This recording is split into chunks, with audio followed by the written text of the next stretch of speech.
Okay, hi everyone. Welcome to the first conversation of Digipub Week.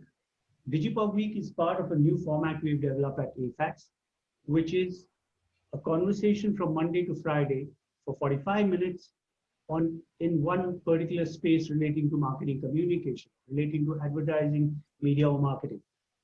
Actually, Digipub Week is an online avatar of Digipub World, which was the first AFAX. We like to say that this was the first conference which was developed specifically for all publishers, not just legacy publishers, but born online publishers as well. And we've had Digipub World running from 2017. So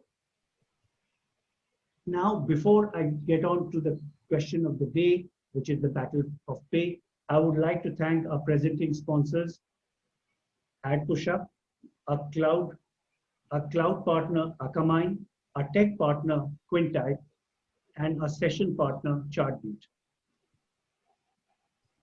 One more thing before I get on to this, I would like to tell the audience that we will be taking questions at the end of the session, and I might take some in the middle as well. So please do let the questions come.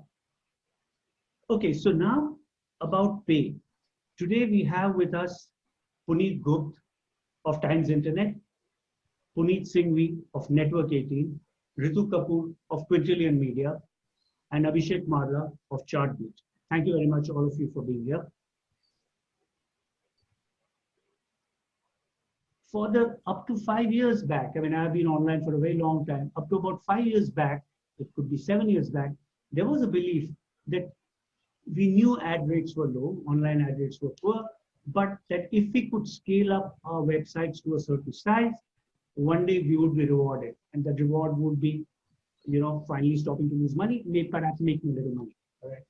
But over the years, that view has begun to change because I think ad rates have dropped precipitously. I mean, far faster, I think, than people had imagined, because so much inventory has come online, because a couple of players control the game. Okay. So I think 5 years back, 7 years back, pay was something in the future. Yeah, we'll get around to it. But now people are looking at it seriously. All right. So I'm going to start with requesting each of you to give me in 2 minutes to sum up the answer to this question. In the last 3 years, maybe 4 years, how has your view of pay in web publishing changed? Who would like to take it? Ritu, would you like to start? Or Puneet Gupta. Okay. Yeah. Thanks, Shrikant. It's a great topic for the day, and as I always say now, that reader payments or paywalls or paid business models, right, have now come of age 3 years ago, and that's a great contrast. You set up the question stage right. 3 years ago, they were a subject of board meetings, and now they have reached sprint planning meetings and development meetings, right? So we have come a long way from both the willingness and the ability of people to pay has improved significantly. All the micro payments that people made in the Play stores, all the payments that people made on e-commerce have now helped develop a habit of people to go out and pay. And if they see the right value in a product, they're more than happy to make that payment and get that value. Now, the question for all of our publishers is that can we make sure that our consumers start to see that value in what we are building? Now, that value can come from great content, great experience, both of them. And as we talk through the discussion today, maybe we'll touch on some of those topics on what are those possible choices and how publishers can navigate their path and how we are navigating our path, for example, as Times Internet, Okay. in this world. Good. Ritu? I think we have to have a multifactorial approach. I completely agree with Puneet that the conversations have all pivoted to pay, and I can tell you that those are conversations that we are having, even especially after we've seen the successful subscription model that Bloomberg Quint has had. But I don't think it's all just going to pivot to pay. 2 or 3 things. I think what the pandemic has done is that it has brought many more people looking for the digital ad dollar, which has actually led to dropping eCPMs. That's one thing.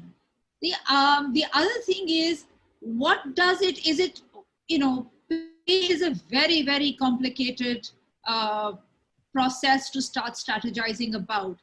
Why would somebody pay for you? What is your core value proposition?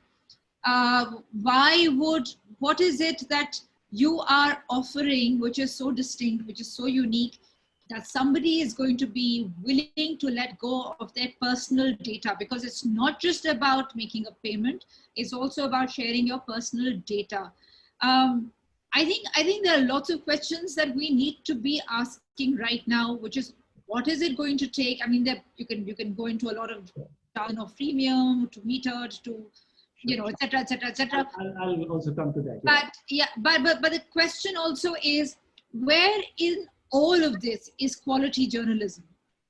Why is it that publishers who were doing really quality and important and significant journalism around, say, COVID, had to deal with a situation where advertisers would not place their ads next to any content which had COVID content, whereas that's where the readership was. So I also think that there is a little evangelizing of the ad community, because I think pay is important, because I think pay will also lead to quality journalism getting improved. But I think there are lots of questions to be answered. Paywall is not, here's my product, now pay for it. Sure, I agree. Puneet Singhvi? Yeah, hi. We've been thinking and talking about pay, and almost all of us have, at some form or manner, on multiple occasions, discussed the famous New York Times digital publication, digital subscription model and all that. But, coming specifically to India, I don't think it's a replacement strategy to a revenue stream. It's at best an augmentative strategy, which will take its own time to scale. Will it scale to a level of the kind of numbers that you see at NYT? Probably not, because it's a very different set of audience. But the fact that, whether it's e-commerce or paying for OTT or paying for digital subscriptions for music and the micropayments, they've all gotten together to help publishers like ourselves. If we are able to deliver value in a product, there is a propensity for a user to subscribe and pay for your product. Okay. The only difference is you have to constantly look at improving on that product so that the user stays. I mean, as Ritu pointed out, subscription is a very, very tricky business. It's not about selling your first 10,000 subscription packages. It's about ensuring that those 10,000 stay with you, plus another 50,000 get added. So I think it's a strong augmentative revenue stream, probably not a replacement revenue stream yet. Okay.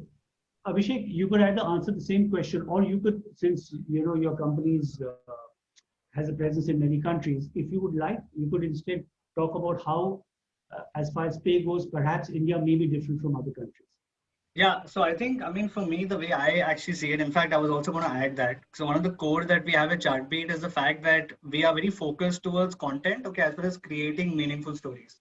That's the core vision. So for us, I think if you see how the entire media landscape has shifted, right? So 5 years back, the focus was a lot towards page views. And now if you see, and this was stemming through the fact that, if you actually had more page views, you could probably have more advertising revenue. Okay, whereas because of COVID, of course, a lot of things changed where, it's exactly like you said, right? Because at the end of the day, because the advertising revenue became so important, because the eCPM started dropping. So now, having said that, if I talk about New York Times, exactly like how you also mentioned it, Puneet, is that, this was actually quite a few years back where they made it their KPI that they wanted to increase subscribers. So now, if you look at every single team, subscription is actually one metric that is extremely important. So like personally for me, the way I see it, and I mean, I do completely agree with you that, like, for a market like India specifically, it is very difficult to just suddenly move into subscriptions and actually see that this is probably the only strategy. But the way I see it, I think the audiences are definitely like, being able to adapt. If you see the way they've also adapted with COVID-19, there's definitely some kind of digital transformation. So at least, like, I mean, for me, I'm more curious to see how Indian audiences are going to react with the different paywall subscription strategies that are going to be given to them. All right. Okay. So one question I'd like to, now I'm throwing it open to anybody could answer this, is that if you, okay, Puneet Singhvi, you made this point that I think it's going to be augmentative rather than a substitute for ad revenue. Okay. When you are a publisher and you already got your ad revenue, whatever it is, and you also want pay revenue, is there any conflict in pursuing both these targets, or do the two sit together comfortably? Actually, there is no conflict, and I'll tell you why. And why typical perception is that there could be conflict is, we equate pay to ads free. That is already happening out there in the world. The more advanced users have ad blocker and all of those things. That is value because it improves the experience, but that's not the only thing that drives your subscription revenue growth. And the whole subscription product has to be a lot more wholesome product. It has to be the experience. It has to be the content that you are delivering. It's about how you're constantly innovating. It's about what need gap are you servicing. If it's about, is it great journalism? Is it helping people save money? Like a money control kind of a thing. Is it cutting edge research or industry data? Like the likes of, let's say, a VC Circle or some of these guys too. I think those are the other aspects that need to be built into the overall planning. So it's not the either or kind of a thing in my opinion. Puneet, you want to put it? Oh, sorry, Ritu. Yeah, no, I just want to say that across Europe and the US, somebody gave me this data recently that there was this whole apprehension about ad revenue once or behind a paywall ad revenue dropping. And apparently the worst case scenario has been ad revenue dropping by 10%. And I can tell you— Sorry, 10% is the? 10% was the average, the highest average drop in ad revenue for news publishers who went behind a paywall. But in any case, it happens in stages, right? I mean, there's no hard wall generally, right? Yeah, so which is why if you're a metered or a freemium model, and I can tell you from our recent experience with Bloomberg Quint, at least if audiences are equal to ad revenue, then with our paywall, we've actually seen our MAUs go up. So I think there's something happening there which needs to be understood. Of course, Bloomberg is a more utility. It serves a function compared to a general news. So I think it's you strategize differently. But I just wanted to butt in with this little data point. Yeah, sure. Puneet, you're saying something. Sorry. So I had a slightly different perspective than Puneet Singhvi, and I wanted to place that. I think there is a lot of conflict between these two models. There is. Yes, and the conflict is in the DNA of the newsroom, the mind of the product manager, okay, the mind of the audience teams, right? So what is your newsroom geared towards? Is it geared towards speed, velocity, and writing the headlines that a Facebook would reward and writing at the speed that a Google would reward? Or you are doing meaningful journalism that consumers and users will reward, right? This by itself is a great DNA shift. It's a mind shift. Stuff that digital content producers and digital journalists have not been accustomed to. For tens of years now, we have told them, write fast, break it fast, because it will come on Google. When you post on social media, manage some things in the article so the traffic starts to come. There has to be an emotion in the headline, right? When you do all of that content. But this is all going to change the moment we move to a model where the reader is paying, because the reader is paying for a lot of different stuff.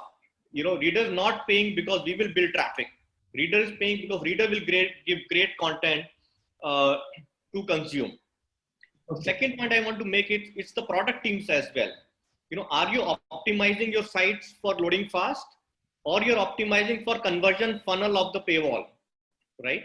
This is a different skill set. This is a skill set that we will have to import from e-commerce companies and payment gateways and all of that. We don't have that skill set, right? The third thing really is setting the metrics on how you measure your teams, right? Are you still measuring your teams on UVs and PVs? Or are you saying the value of an article is not the RPM that it brings, but the value of the article is the conversion that it creates into your free trial? And the value of a journalist is the retention that the journalist can give on that content.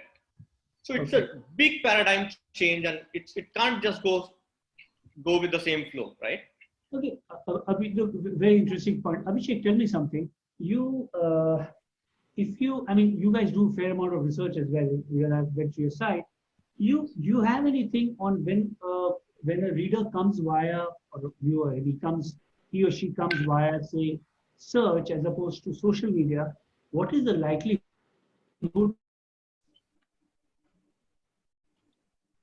Yeah, sorry, I think you, is it only me? Like have. No, I think No, person converting, or is the person's. Shrikant, I think you have to repeat yourself. We couldn't hear you for a bit. Yeah, but. Okay, 1 second. May I repeat that? Can you hear me? Yeah, you can repeat it again. Yeah. So my question was that if a person comes via Google search to your site, as opposed to via Facebook, is the likelihood or the path that the likelihood of a path towards subscription, is it different because the person will either come directly through Facebook or via Google search? I was asking Abhishek that, if they have any research around. So, okay, so I think this is like a very tricky question, but I mean, from our research that we've done, we actually have several metrics to follow. Okay, so first is the fact that Google and Facebook, so they pretty much convert equally, if you see it, because so then there's search, as well as there's social media, right? Now, so whatever traffic that they're driving, accordingly, they will convert that much. But what we've also noticed is that, and this is something very interesting to understand, is that a lot of users who actually come from desktop, as well as tablets, they are more likely to convert into subscribers as opposed to those actually come from mobile. So now we are actually going back to the point that Puneet Gupta also was putting, about product teams, right? Since most of our traffic comes from mobile, we should essentially try to come up with a better user experience on mobile to be actually able to convert those users. Okay, this is one. Second thing to also look at is. Can I interrupt for a minute? Abhishek, yes, when you say conversions on the desktop are higher than on the mobile or laptop, I mean, is it significantly higher? Is it marginally higher? What? So, okay. So, I mean, I don't have the numbers on top of my head. I mean, apologies for that. But then it's more like, yeah, but it's more like as proportion of traffic. Okay, so for example, if it's on desktop, and also tablet, then they will convert. I mean, so then their likeness to convert is actually more, or they actually convert at a higher rate as opposed to mobile. Now, second is also the fact that if you also look at, say, if you look at the different attribution models as well, right? Okay, so now let's focus on the different attribution models, where if you are, say, serving your user certain kind of content, you also want to figure out how you want him to convert. Is it, say, in a first click or say a last click? Yeah, so I mean, these are, so overall, what I would say is that it's very hard to determine what strategy will really work for you, but then essentially you need to experiment in different ways. Yeah, Puneet, sorry, I know you were trying to say something. From our own work, we have a slightly different observation. I wanted to bring that out. Sure. We have seen that conversion is not in the ratio of traffic really from different channels. Okay. Conversion or platforms, conversion is in the ratio of loyal users you have on the platform, right? Yeah. Now, why does a business see higher conversion on desktop? Is because if you're still browsing a site on desktop, you have a reason to do that, right? You're a loyalist. You type the domain name and you go to the site and then you consume the site. Yeah. If you are on a mobile app, you know that you're opening the product 5 times a day and your session depth and frequency and recency are much, much more than mobile web, where you get a lot of incidental traffic from search and social. The higher your search and social traffic, the lower percentage of loyalists on that platform. You may, absolute number may be high, but percentage wise they are lower. And that is the reason one would see lower conversion. But the real game is to find out your loyal users and make them convert. And that's one more reason, just making a small point here, that one user on ads is not same as one user on paid. So sorry, one user conversion on paid is not same as a $1 change on ad revenues, because who is converting on your content? It's your most loyal users. The ARPU of your most loyal users on content or advertising is like 10x of your normal user. So one user converting into paid will be 10x impact on your advertising revenue. So your subscription has to be priced as much higher so that you don't lose money there. Okay. Puneet Singh, tell me, Yeah. you have, when you consider pay, okay, you've got a very large business site, right, or investor site, okay, money control. Right? Yeah. Then you've got news sites as well, which are in a commodity end. I mean, there's enormous competition there. How do you look at pay differently for business sites, for this particular business site as opposed to your other news sites? Is your view totally different when it comes to pay? Well, I think 3-4 things. The first is, we were very clear, even when we started and prioritized money control over News 18 to go pay was, one, there is a constantly accruing value to our users, whether it's subscriber or a visitor, whether it's in form of something as simple as stock updates, something as elaborate as mutual fund schemes, stock analysis, investment ideas, and all of those things.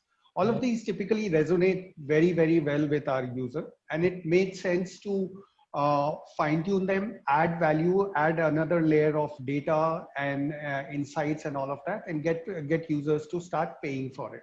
Okay. The second part was the experience. Money control, given the site that it is, given in a typical site, like let's say if it's a money control or a Bloomberg Quint and all that, there are already a lot of moving parts in terms of data being thrown, stock market updates and all of that coming in. So if you're able to blend that into an experience which is a lot more seamless, it becomes interesting. The third thing that we saw is, to pick up Puneet's point, we have a very, very strong traction on our app. So our pay product was first actually launched on the app, where the experience, because of the form factor of the screen, experience matter, because users were so loyal, they kept coming back and they saw the value. Our version 1 was an ad-free product, but we rapidly went into version 2, 3, 4, 5, 6, and we've been constantly adding 3 to 4 features every month.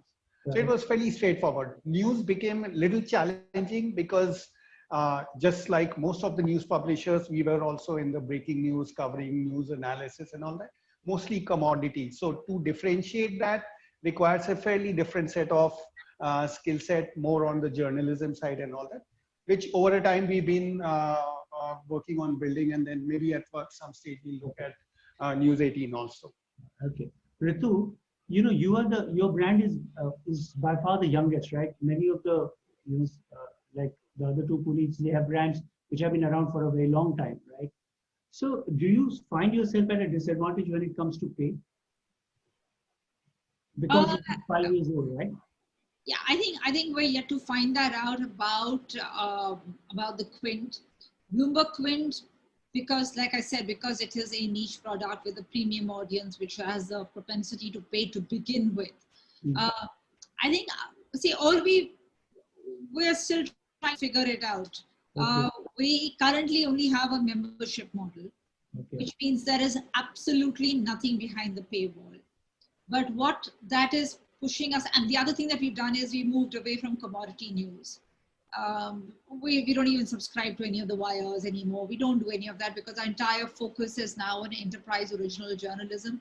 The other challenge for us is that our core value proposition is videos, and videos not being sort of wires videos, but field reporting, documentaries, that kind of content. So in all my research so far, there is so much that has been researched on putting the written content on digital behind a paywall.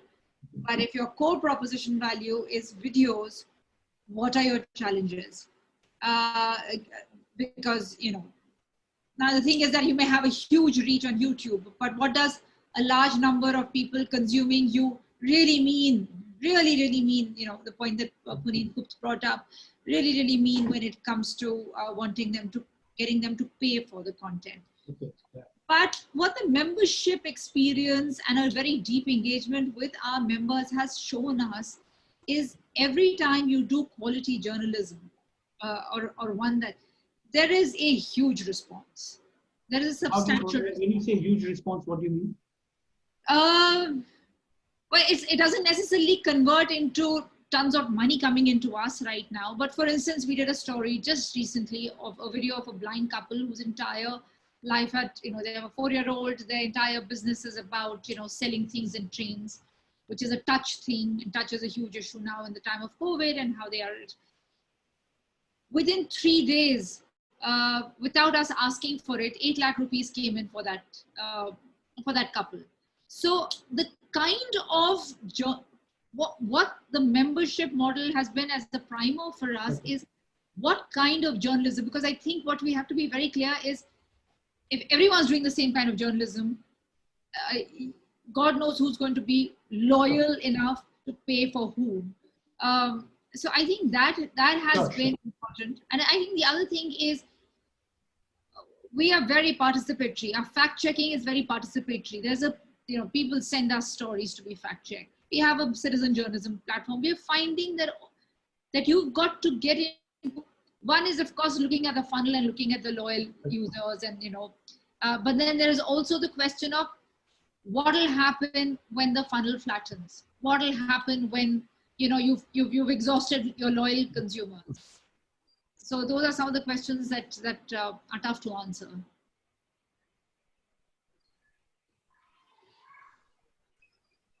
Shrikant, your screen is frozen. We can't hear you as well.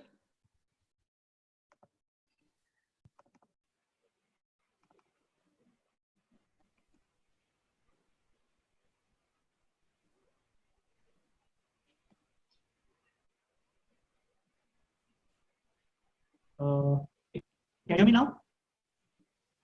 Yeah, but I mean, we can hear you. We can hear you in snippets. Maybe I could just jump in. Yes, okay. yes. Let me just try this. So, somebody has said that there is wide variation in the money that is being charged by different websites. Okay. So it could be somebody might say 99 rupees for a month, or somebody might ask for 3 times as much. So is a equalization likely to happen with what might be perceived as a normal charge by publishers? Is that there is basically wide variation in subscription rates? Is it possible to repeat that question again? Sorry, if you could. Yeah. So the thing is that there is wide variation in the subscription rates being charged by different publishers. Okay. So is there likely to be some standardization which might come through in India, or? Okay, so that's actually a very, very tough question, because so if you look at markets like Europe or US, right, or even let's say certain markets in Southeast Asia as well, right? So the pricing is very different, or their models are very different as opposed to say in India, like for example. So say like for example, Europe has much more mature models, and they also still have some variation in costs. Now, it won't make a difference. Similarly, in India as well, you have different types of audiences. So maybe now let me go back to the point that even like, Puneet Singhvi also was making about say money control or about the niches.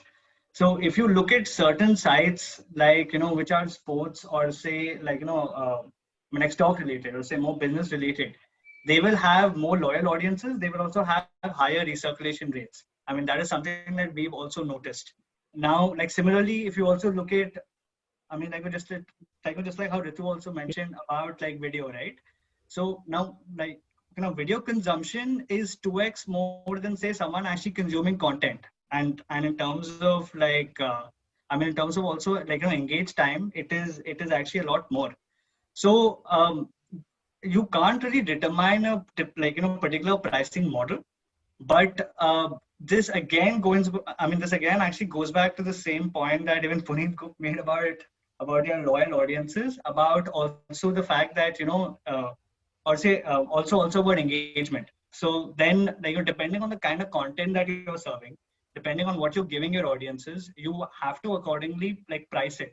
And this happens everywhere in the world. This can be in Europe, this can be in US, and this can also like same apply in India as well. Okay.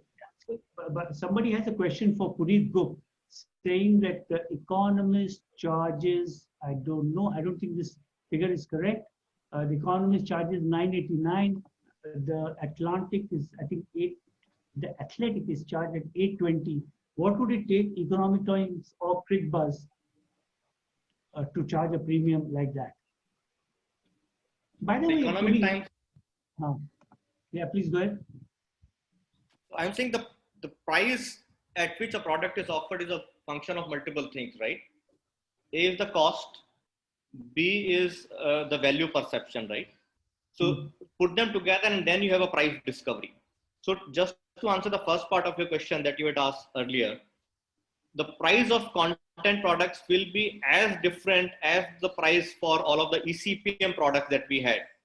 There is it is impossible to kind of arrive at a price, so to say.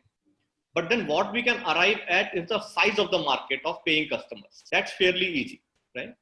How would you do it? What if you had, any of you had to, I mean, I'll toss it to all of you. If you had to say, now I'm generalizing, okay? So I know all your websites are not the same, and they're business websites, they're specialized, special interest.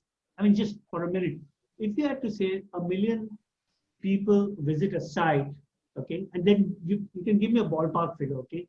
What percentage of that is likely to subscribe? Low, you can put a range, 0.5% to 1%, 1% to 10%, whatever that figure is. Could you put a, would any of you like to venture? So I mean, I can. All of them, if all of them are coming from search and social, then 0 subscribers. Yeah. Exactly. Yeah. Likewise, don't converge. Yeah. But it really depends. In general, the rule is on an aggregate basis. If you are at anywhere around 1% of your total audience base, Okay. it's supposed to be fairly decent to start with.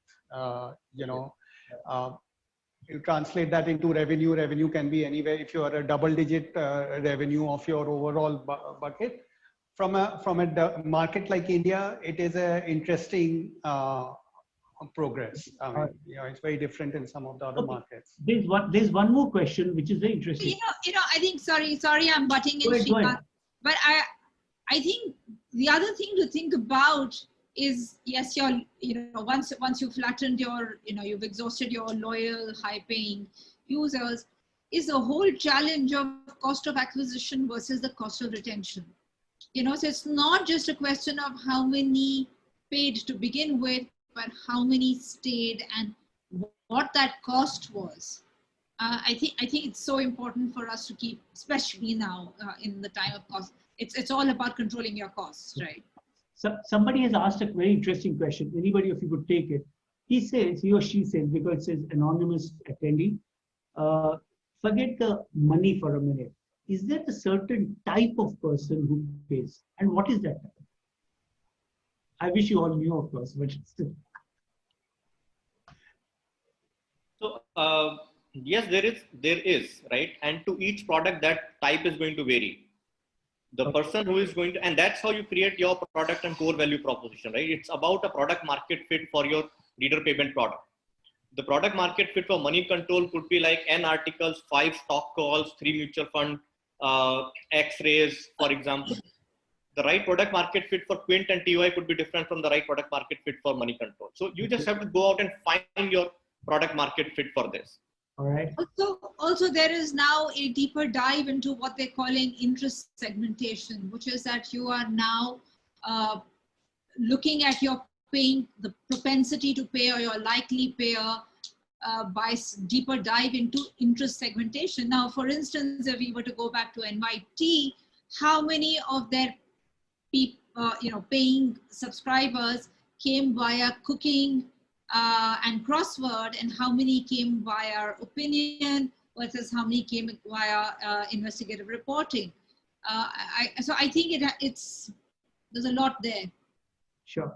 Okay, there's also one more question. So I'm also tossing the question rather than saving them for the end. Somebody called Arun Ravindran, it's to all the three publishers, saying as a user, one issue with multiple, okay. As a user, one issue with multiple subscriptions is the need to create multiple accounts, one for each platform. Do you think harmonizing this is a possibility from a user experience point of view? I don't know if he means this, but I think one of the questions which is floating around, which I wanted to ask also, is there in a country as large as India with so many brands, is there a major role for an aggregator to play? I mean, there already are aggregators like Flipboard, etc., a few of them. But is there a role that an aggregator can play in bringing brands together under one umbrella? Do you see this going there? For subscription, frankly, it's a little early, and given the fact that subscription will continue to be driven by the brand, the value perception, and the delivery, I think that whole cycle of it to build over a time till it reaches a scale where you have to worry about too many of these subscription to or username and passwords to remember and all of that. It's probably some time away. I mean, chances are that as a user, you'll not subscribe to 5 financial sites and 10 general news sites. You'll probably zero down on 3 or 4. And essentially, this is what has happened in OTT, if you really see. I mean, there were some 10, 15 of them who started off, finally zeroing down into 4 or 5 plays. Okay. Sorry, Ritu, you're saying something? Although I think there is some talk, and to some extent, I believe some success in Europe in creating wallets, where you have a wallet through which you can be paying and managing all your news and content subscriptions, because an aggregator platform, by virtue of the fact that unless the aggregator platform is not being driven by ad revenue, I know that let's for a while think of Facebook as an aggregator platform. I know it isn't, but but the point is till ad revenue is important for Facebook. How successful is their subscription wall for news sites going to be? So because of the core value proposition and distinct content being a critical driver for paying, I don't know whether that's a possibility. Yeah, Abhishek, you wanted to say something. Yeah, please. Yeah, so for me, so if you actually see, right, so I think for publishers, going this route also means that they will be most likely outsourcing their relationship with the readers, right? So now if you actually look at aggregators like say Apple News or say Google News, right? So then their loyalty will more so then readers will actually have their loyalty towards the platform, okay, and less towards the publisher. So for me, I mean, personally, in my opinion, I think it is a risky move if you are focusing towards building a loyal audience, and if you're also focusing towards retaining your users, right? Okay, which is where also I believe that acquisition spends also should move a little away from actually spending more on acquiring new subscribers, okay, rather than actually being able to retain your users, because that will create a more likeliness of at least converting some of those readers who do end up coming to your site, and then eventually they become subscribers. Right. Yeah. See, Puneet, you guys were trying to, you've been trying this aggregation thing of at least all your products under Time Prime, right? You've been trying that. How far has it got, and what's been your learning from that? If you'd like to share it.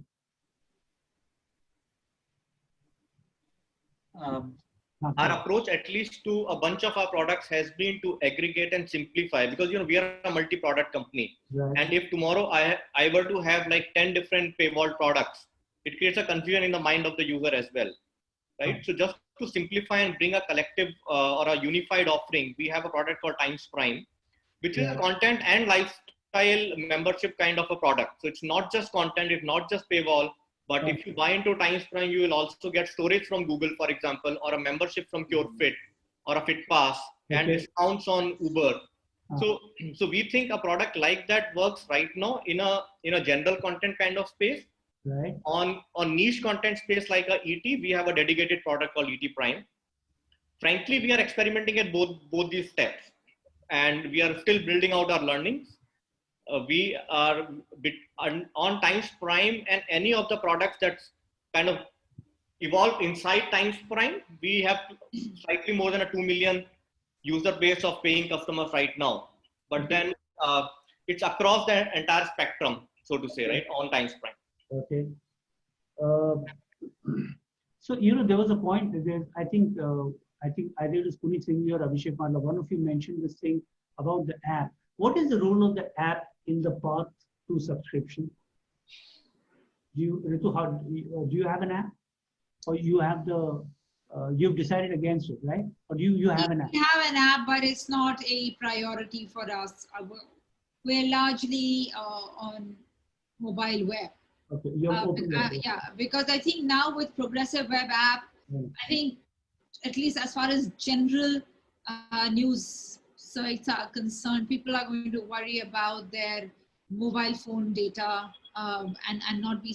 And my hunch is not be downloading those many apps, especially since the mobile web, the progressive web app gives you a pretty close to an app experience. Puneet Singh, how do you see the app in the path to pay? I think app is a very important first step in activating users to start paying for certain product or trying the value proposition. And if you are an app like, let's say Money Control or a Times of India, where chances are that you would be one of the 8-10 primary app that every user has on their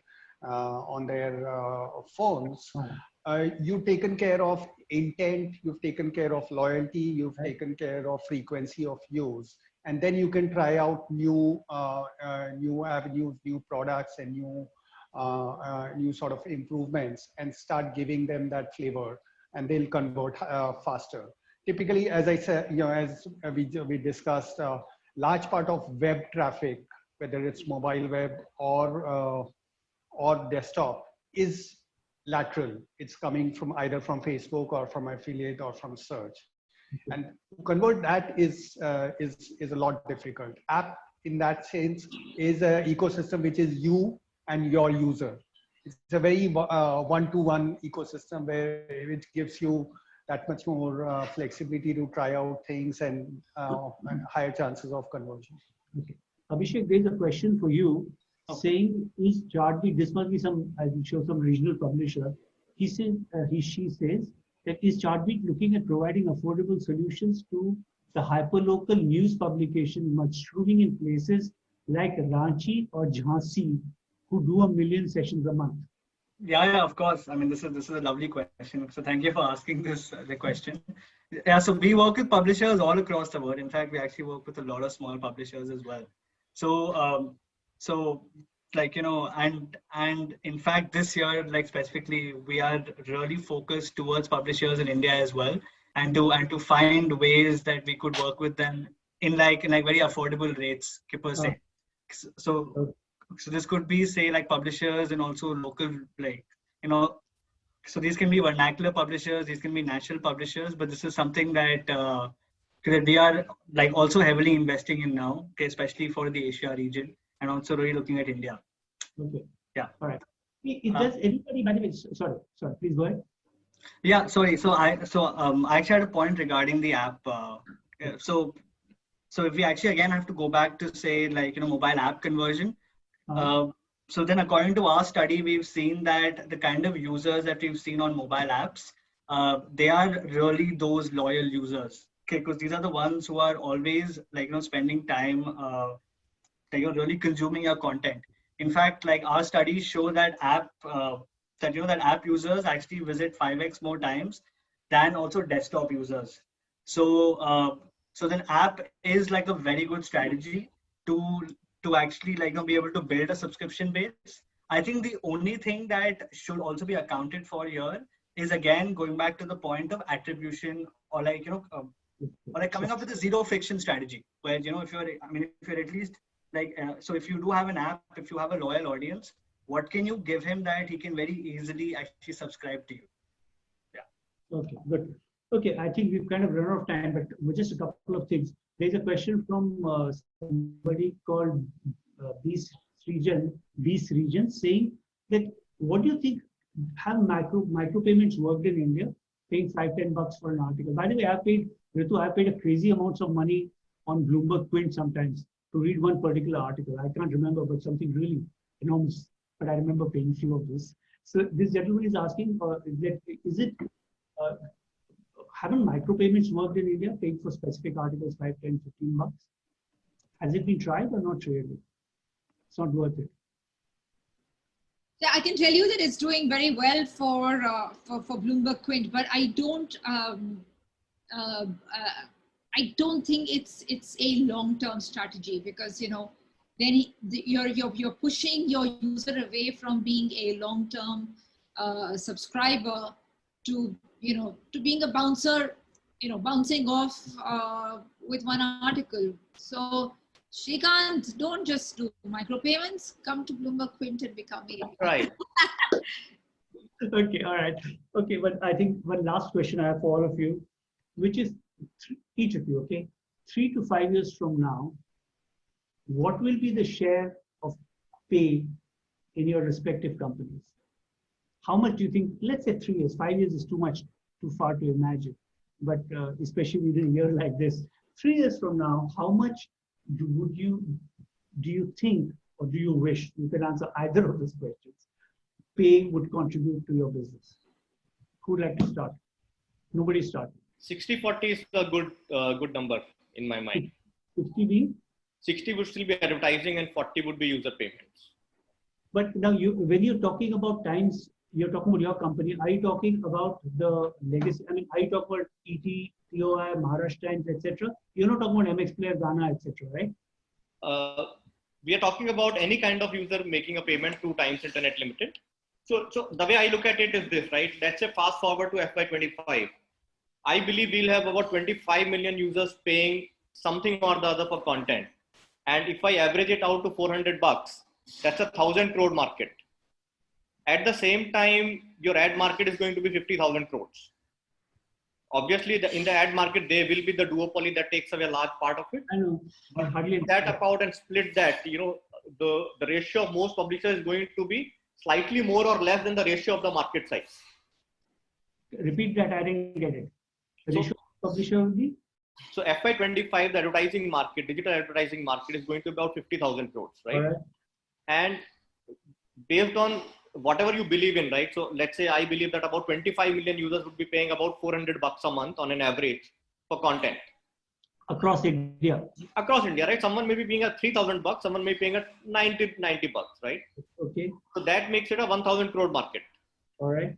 So out of now 50,000 crores, take away the rev share for Google, Facebook, the duopoly, and then say what is the market for remaining publishers from a size of the market perspective. Right? Okay. So what is that ratio?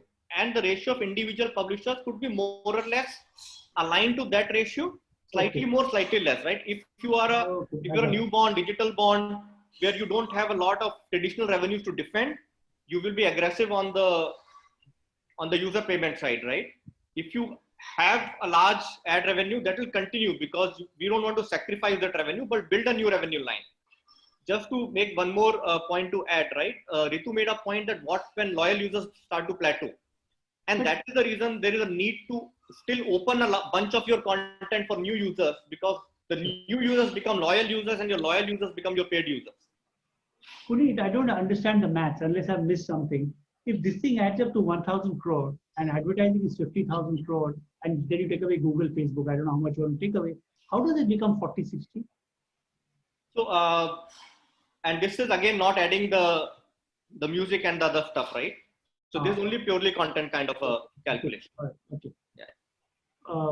Puneet Singhvi, want to put a figure? So I think that number would probably in about 3 years time, again, probably not at an organization level, but it would specifically be at a product level. Let's say whether it's Moneycontrol or News18 or some of these that have already started and have started the evolution path will probably be in that 30 to 40% range for the subscription revenue versus the advertising revenue.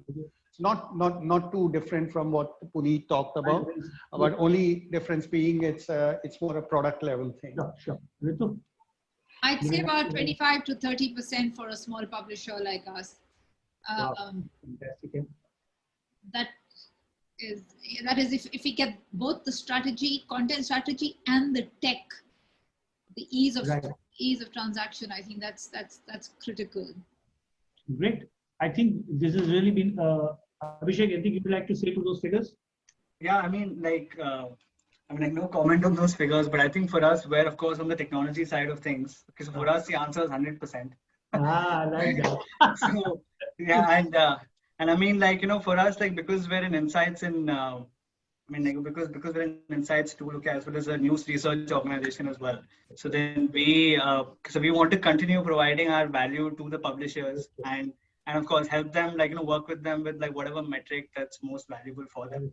So, okay, guys, thank you so much, all of you, for being here. I'd like to thank our sponsors, our presenting sponsor, AdPushUp, Cloud Partner, Akamai, Tech Partner, Quintai, and Session Partner, Chartbeat. This is really good fun. I've learned a lot. And 3 years later, we'll be all sitting together. I've noted down my diary, and I'll hold you to these subscription figures. Okay? You guys. Bye. Thank you. Okay. Bye-bye. Thanks. Bye. Thanks so much. Thank you so much. Bye. Bye-bye.